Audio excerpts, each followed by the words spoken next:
문무일 총장 파면 청원 등장. 문무일 감싸는 현직 판검사들. 이제는 하다 문무일 검찰총장의 파면 청원까지 등장했습니다. 이 정도면 진짜 국민 개돼지 소리 들을 만하고 거의 미친 나라 수준급인 거죠. 도대체 대한민국이 왜 이렇게 된 거죠? 나와 약간만 생각이 다르면 그것을 수용하기보다 배척하기 급급합니다. 진짜 민주주의 꼬라지 좋습니다. 패스트트랙 신속 처리 안건으로 지정된 고위공직자범죄수사처 공수처가 정권의 하수인 역할을 하는데 그칠 것이라는 법조계의 우려 섞인 목소리가 나왔습니다. 공수처 기소 대상에서 대통령과 대통령 친인척, 국회의원 등은 빠지고 판검사, 경무관급 이상, 고위경찰 간부만 포함됐기 때문입니다. 이는 더불어민주당이 예전 야당 시절 주장한 공수처 안에서 크게 후퇴한 것입니다. 공수처가 정부 여당의 검찰, 경찰 등 수사기관 길들이기용으로 전락하는 것 아니냐는 지적이 나오는 이유입니다. 국회 사법개혁특별위원회 4개 특위는 지난달 29일 밤 국회에서 전체 회의를 열고 공수처, 검경수사권 조정안 등 사법개혁안을 패스트트랙으로 지정했습니다. 공수처 법안은 크게 백혜련 민주당 의원의 발의안과 권은희 바른미래당 의원의 발의안 등 두 가지입니다. 이 중 여야 4당이 합의한 공수처안은 백혜련 의원의 발의안입니다. 백혜련 의원의 발의안은 공수처 수사 대상을 대통령, 국회의장, 국회의원, 대법원장, 대법관, 헌법재판소장, 헌법재판관, 국무총리, 검찰총장, 판검사, 경무관 이상, 경찰 공무원 등으로 규정합니다. 이들의 배우자, 직계 존비속 등 가족 대통령의 경우 배우자와 사촌 이내 친족 포함도 수사 대상에 포함됩니다. 하지만 기소 대상자에는 판검사, 경무관 이상 경찰 공무원뿐입니다. 대통령과 대통령 친인척, 국회의원 등은 모두 빠졌습니다. 민주당의 이번 공수처안은 과거 민주당 등이 야당 시절 발의했던 공수처안에서 크게 후퇴한 것입니다. 2016년 8월 박범계 민주당 의원과 이용주 당시 국민의당 의원이 공동 발의한 고위공직자 비리수사처 설치 및 운영에 관한 법률안에는 대통령, 국회의원, 대법원장 등 고위공직자, 그리고 배우자, 직계 존비속, 형제자매 등 가족 대통령의 경우 배우자와 사촌 이내 친족을 대상으로 수사와 공소제기 기소 등을 할 수 있다고 돼 있습니다. 법조계에선 범여권이 동의한 공수처안이 검경 길들이기 법안이라고 비판합니다.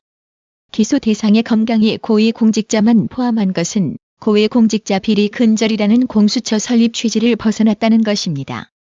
익명을 요청한 A 변호사는 백혜련 발의안이 대통령 등 고위직 공직자들과 이들의 가족을 기소 대상에서 제외하고 판검사를 포함시켜 권력 사정기관을 잡겠다는 의도가 보인다며 굉장히 문제가 있다고 비난했습니다. 이 변호사는 그러면서 본래 공수처라는 제도 취지가 사라졌고 이대로 가면 공수처를 통해 검찰을 통제할 수 있다며 물론 검찰권이 행정권에 속하는 것이기 때문에 이 자체로 삼권 분립 위배라고는 볼 수 없겠으나 과연 대통령이 말한 권력 분산과 이 제도가 맞는지 의문이라고 덧붙였습니다. 대통령이 공수처장 임명권을 갖는 것도 문제로 지적됩니다. 백혜련 의원 발의안에는 고위공직자범죄수사처장 후보 추천위원회가 2명을 추천하고 대통령이 그중 1명을 지명한 후 인사청문회를 거쳐 처장을 임명한다고 명시돼 있습니다. 비 변호사는 공수처 법안 자체가 탁상 공론 결과물이라며 완전 헛발질이라고 비판했습니다.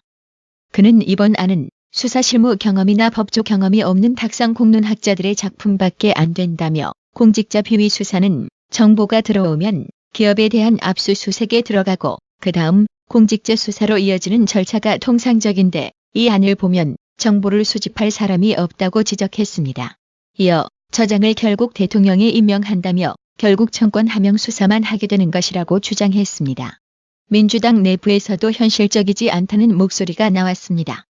금태섭 민주당 의원은 지난달 11일 페이스북에 공수처 설치에 반대하는 이유라는 제목의 글을 게재했습니다.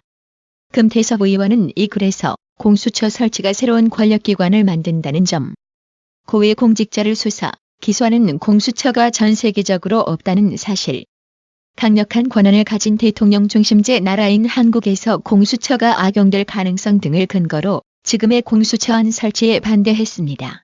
금태섭 의원은 공수처 설치에 성공한다면 오히려 개혁과 반대 방향으로 갈 위험성이 크다며 설익고 검증되지 않은 정책에 매달리다 검찰개혁의 적기를 이렇게 놓친다고 생각하면 잠이 오지 않을 정도라고 우려했습니다. 서울모대학 법학과 스 교수는 공수처가 삼권 분립의 기본 원칙을 위반했다고 주장했습니다. 시 교수는 기소 대상 축소, 대통령이 처장을 임명하는 구조 등을 보면 대통령이 사법부를 지휘, 감독하려는 것으로 보인다고 지적했습니다. 이어 박근혜 전 대통령을 탄핵한 이유 중 하나가 대통령이 무소불위의 권력을 휘두른다는 것이었고 대통령으로의 과도한 권력 집중을 막아야 한다는 것이라며 그러나 거꾸로 대통령 권력을 더 강화시키는 쪽으로 가는 것 같아 혼란이 가중될 수도 있다고 덧붙였습니다. 지금 대한민국 국민이 이런 공수처의 내용을 안다면 과연 찬성할까요? 코아라는 닉네임의 온라인 누리꾼은 진정으로 적폐청산을 원했다면 대통령과 대통령 친인척 국회의원이 왜 빠졌는데? 절대 권력을 가지려는 독재자로 등극하려는 거네.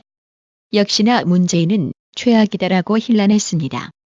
아마 정신 제대로 박힌 국민이라면 거의 동일한 생각을 갖고 있을 겁니다. 박근혜 정권 시절 제왕적 대통령 타령질하던 지금의 여당이 권력을 잡고 나니 그 권력에 취해 과거 발언들을 모두 잊어버렸나 봅니다. 책임 총리제도 귀에 못이 박히도록 해놓고 그래서 지금 책임 총리제 하고 있나요? 문무일 검찰총장의 공개 반발을 시작으로 검경 수사권 조정 법안에 일선 검사들의 반발이 거세지고 있습니다. 그동안 국회 논의 과정을 숨죽여 지켜보던 검사들이 문 총장의 입장 발표에 힘을 얻어 나선 비판의 목소리를 내는 모양새입니다. 대검 연구관인 정호동 검사는 내부 게시판 쓴 글에서 수사권 조정 법안에 대해 검찰과 경찰의 본질적인 기능에 대한 고민과 수사 실무에서 어떤 일이 벌어지는지 고민이 부족했다고 비판했습니다. 지방의 한 검사도 검찰을 허수아비로 만드는 것에 다른 의미를 찾을 수 없는 법안이라며 올바른 사법처분을 위해 성심을 다해온 대한민국 검사라면 도저히 받아들일 수 없는 법안이라고 언급했습니다. 질경지검의 또 다른 검사도 수사는 처음에 잘못돼도 언제든지 바로 잡을 수 있다는 생각이 근저에 깔려 있다며 범죄자가 법망을 빠져나가는 일이 앞으로 자주 발생할 것 같아 걱정이 크다고 말했습니다. 내부망이 아닌 장외에서도 문 총장의 공개 반발 입장을 지지하는 검사들의 목소리가 이어지고 있습니다. 온라인 누리꾼 어구이라는 아이디는 검찰의 권력을 왜 하필 경찰과 나누냐? 버닝썬 보고 느낀 게 없냐며 아주 제대로 전곡을 찔렀습니다. 현직 부장판사도 패스트트랙 안건으로 지정된 검경 수사권 조정과 고위공직자 범죄수사처 공수처 설치 법안에 대해 공개 비판했습니다. 먼저 반기를 든 문무일 검찰총장에 대해 부당함을 지적한 용기에 감사한다고도 말했습니다. 5월 2일 김태규 부산지법 부장판사는 자신의 페이스북에 공수처 신설을 바라보며라는 제목의 글을 올렸습니다. 그는 이른바 공수처란 기관이 생겨날 모양인데 이 기관은 누가 견제하고 통제하느냐며 독자적인 수사권에 기소권까지 부여하고 여기에 그 수사의 주된 대상이 고위직 경찰 공무원, 검사, 법관이면 이 세 조직은 그 신생 조직에 무릎을 꿇어야 한다고 적었습니다. 공수처도 결국 정치적 입김에서 자유로울 수 없다는 점도 지적했습니다. 김 부장판사는 완충장치도 없어 정치적 입김이 그대로 이 수사기관에 영향을 미칠 수 있다며 오히려 그 구성에 선출직 공무원인 대통령이나 국회가 상당 부분 관여할 수 있도록 정한 모양이라 정치적 열기의 전도율이 현저히 높다고 썼습니다. 그는 고위공직자의 부패를 처단한다고 하면 대중은 환호할 수 있으나 이러한 명분에 지나치게 천착하면 다분히 선동적일 수 있다며 현재 형사사법제도로는 도저히 힘에 부쳐 별도의 국가기관을 만들지 않으면 안 될 정도로 우리나라의 공직사회가 망가졌다고는 생각하지 않는다고 적었습니다. 공수처가 수사의 칼날을 과도하게 휘두를 수 있다는 점도 지적했습니다.